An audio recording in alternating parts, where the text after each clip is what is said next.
La siccità e la guerra nel cuore dell'Europa sono queste le due spade di Damocle sulla testa degli agricoltori ma anche dei panificatori. Il calo di prodotto è ormai certo. Coldiretti stima per quanto riguarda il grano un segno meno, 10% in meno in Veneto, meno materia prima anche a livello mondiale senza il prodotto ucraino, 769 milioni di tonnellate che mancano.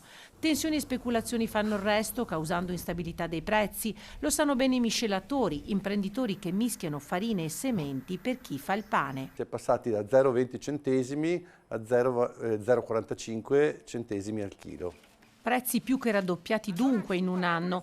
I fornai combattono anche con il costo di energia, gas o elettricità che alimentano i loro forni. In Italia sono circa 20.000 e in Veneto saranno circa 2.000-2.500 fornai artigiani, sono l'85% del mercato, solo il 15% è industria, fanno fatica un po' a far sentire la loro voce e far emergere le proprie difficoltà. Rischieremo di non avere più farine. Questo non succederà, anche perché il grano ci sarà per chi potrà comprarlo. Non sarà così per il Nord Africa, che non avrà abbastanza grano. In Veneto invece il rischio è occupazionale. Molti panificatori, ahimè, stanno chiudendo i battenti nel silenzio. Questa mazzata finale appunto dell'aumento dell'energia e dell'aumento del grano li sta mettendo in difficoltà.